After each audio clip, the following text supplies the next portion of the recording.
Les amis, bonjour et soyez les bienvenus sur Cuisine Rapide. J'espère que vous allez bien. Donc aujourd'hui, pour le goûter, nous allons réaliser des tartes, en fait, tartelettes ou tartes sablées avec du chocolat au lait. Et on va y mettre quelques bonbons. Vous allez voir cette recette pour les enfants, elle est fantastique. Alors suivez bien les étapes, c'est parti. Alors pour réaliser la pâte sablée, c'est très facile, hein. Il va nous falloir 140 g de farine, 70 g de beurre, un jaune d'œuf, une pincée de sel. On aura besoin d'une cuillère à café de vanille liquide. Si vous n'avez pas de vanille liquide, les amis, prenez du sucre vanillé. Il va nous falloir 2 cuillères à soupe de sucre glace et on mettra peut-être un petit peu d'eau, je vous dirais, donc une cuillère ou 2 cuillères à soupe ou 3 cuillères à soupe pour ramasser la pâte. Il n'y a rien de plus facile que cette recette, hein. Donc là, je mets la farine dans le tamis avec le sucre glace. Et là, on vient tout simplement les tamiser. Et on n'hésite pas à écraser là, comme ça, le sucre glace pour le faire passer, hein. Je vous rappelle que vous avez les mains propres et que vous les avez débactérisées donc au vinaigre blanc. Allez, avec la farine et le sucre glace, on vient mettre le sel. On met le beurre. On met la vanille liquide et les jaunes d'œufs. On le mettra à la fin, les amis. Et là, on va travailler avec les mains. On va essayer de sabler donc le mélange. Donc prenez un beurre mou ou alors sortez le beurre 30 minutes avant de commencer la recette, hein. Donc là, le but du jeu maintenant, c'est d'obtenir donc du sable, une texture sableuse.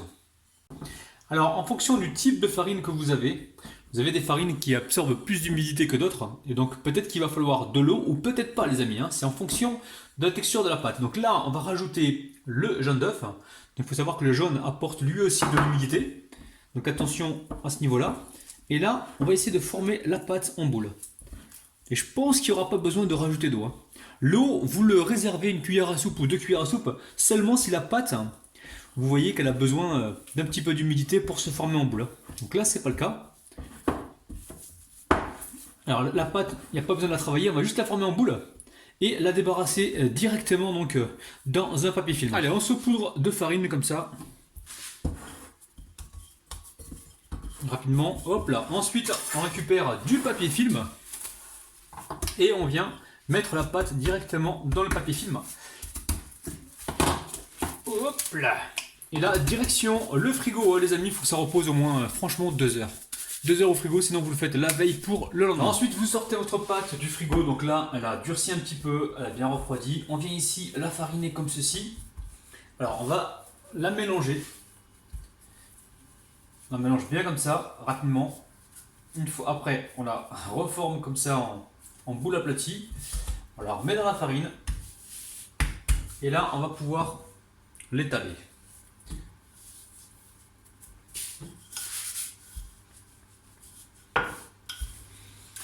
Alors, on va essayer de faire des barres. Donc là, je récupère mon couteau. Alors, j'enlève ce qui dépasse, qui n'est pas très joli.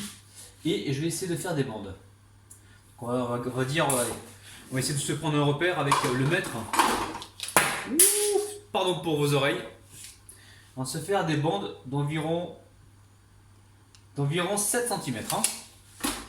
Allez, je garde ça. Donc là, 7 cm. 7 cm, on est là. On va faire des bandes comme ceci.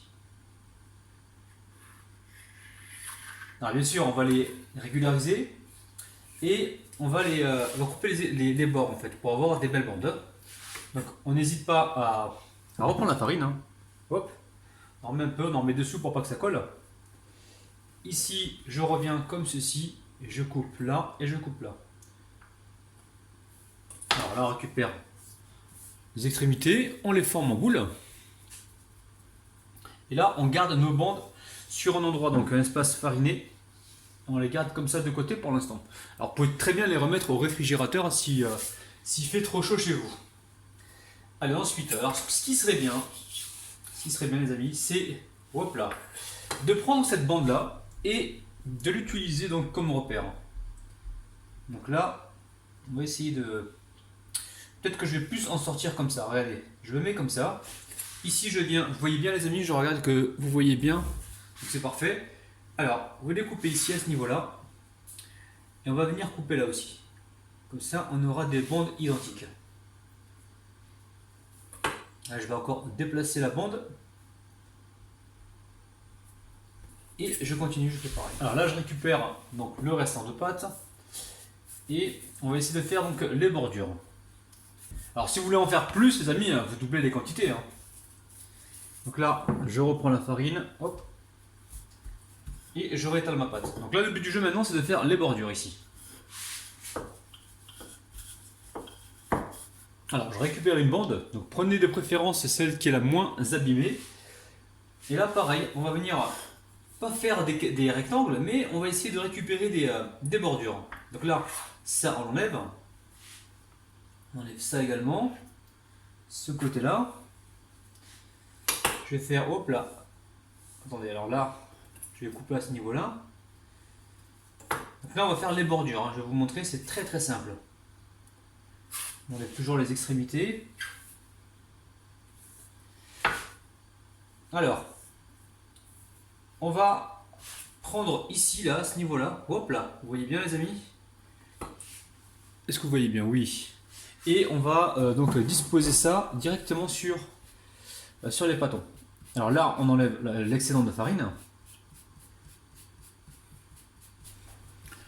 Alors, je récupère ici de la dorure. Donc là, c'est un jaune d'œuf avec une goutte d'eau.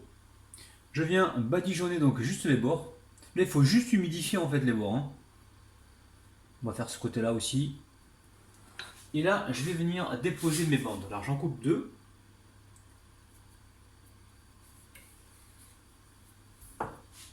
Et je viens les disposer comme ceci. Vous voyez bien les amis? Donc là, on est bien droit. On appuie un petit peu pour que ça colle. Et on continue donc ainsi de suite. Donc là, je continue. On met donc la deuxième bande. Alors vous avez vu, hein, j'ai fait les bords aussi, hein, il me restait de la pâte. Donc j'en ai mis sur le côté. Sincèrement, si vous doublez les quantités, vous pouvez en faire jusqu'à 10, il n'y a pas de problème. Hein. Allez, ici, je continue de... Enfin, je viens dorer donc juste les bordures. Hein. J'ai fait la même chose donc pour les quatre sablés. Alors, je récupère la fourchette et je vais venir juste piquer l'intérieur. Comme ceci, pour éviter que la pâte ne gondole pendant la cuisson et risque de gonfler. Je fais pas ça sur les côtés, je vais voir. Hein. Peut-être que sur les côtés, il y aurait besoin, mais là, pour l'instant, je fais ça vraiment sur le fond. Parce que c'est là où on mettra tout à l'heure le chocolat. Et donc, on verra rien du tout. Hop, hop, hop, hop, hop, hop. Donc là, on s'assure que c'est bien mis. Donc le four est en train de préchauffer à 170 degrés et je vais cuire donc mes sablés gentiment, peut-être 20 minutes. On va surveiller. Allez, c'est parti. Alors nos bandes de sablés sont cuites. Alors ici vous récupérez, alors moi je prends de la pralinoise et du chocolat noir. Si vous avez que du chocolat au lait, prenez que du chocolat au lait, que du chocolat noir. Ça c'est vous qui voyez en fonction de ce que vous avez dans les frigos. Alors je vous montre la pralinoise. La pralinoise, j'ai acheté ça donc à Carrefour, c'est marqué pralinoise. Donc là j'ai environ 6 carrés et j'ai pris 4 carrés de chocolat noir. Je vais mettre ça à fondre au micro-ondes et ensuite on pourra le mettre directement à l'intérieur des sablés. Alors je viens de goûter, c'est super bon, hein. Le mélange chocolat noir pralinoise, c'est un truc de dingue.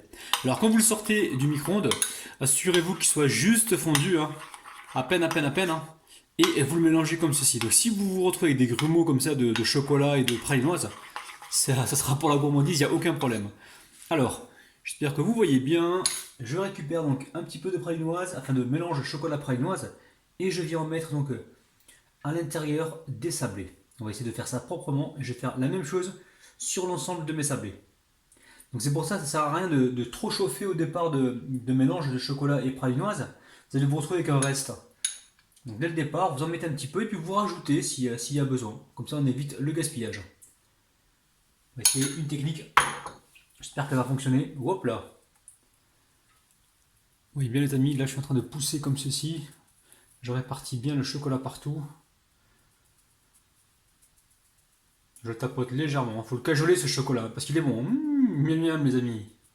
Donc là je vois que ça vient pas, qu'est-ce que je fais? Hop là, je récupère ma cuillère et je l'aide justement à venir sur les côtés. Et là on a quelque chose de propre les amis. Hop là. Alors on laisse un petit peu tiédir et ensuite on pourra mettre des bonbons, on pourra mettre vraiment ce qu'on veut dessus en décoration. Une fois que vous avez rempli, vous venez comme ça les tapoter pour régulariser donc la surface, pour avoir quelque chose de bien plat.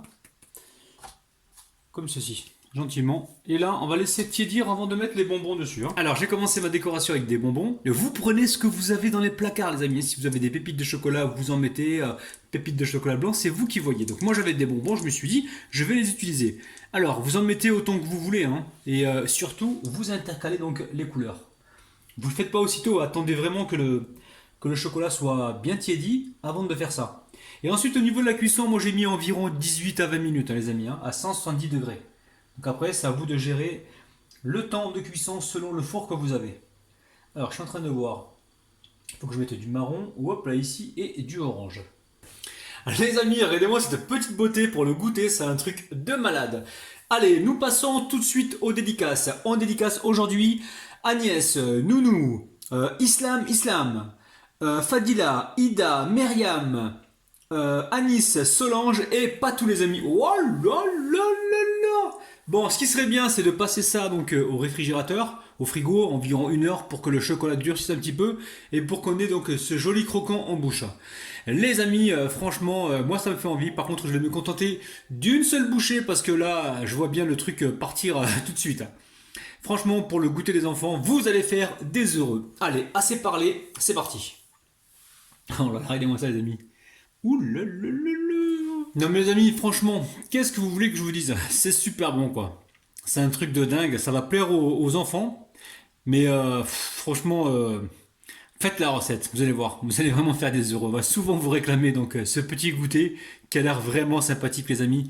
Et surtout, c'est super bon. Donc comme d'habitude, si jamais vous réalisez la recette, pensez à m'envoyer vos photos sur ma page Facebook. Vous pouvez également me taguer sur Instagram. Les amis, non c'est pas reparti là, parce que là, depuis que je vous connais, les amis, j'ai perdu mon 6-pack. Au départ, on voyait 2 abdominaux, peut-être 3, mais là, depuis que je vous connais, on voit plus rien là. Les amis, la vidéo est terminée. Alors, comme d'habitude, si vous voulez voir encore plus de recettes pour le goûter, n'hésitez pas à me dire ça en bas dans les commentaires. N'oubliez pas d'activer la petite cloche qui se trouve près du bouton abonné et en même temps cliquez sur le bouton abonné si vous n'êtes pas encore abonné les amis. Pensez à partager la recette et moi je suis content et surtout très impatient de vous retrouver pas demain les amis mais après-demain à 11 h. Ciao les amis.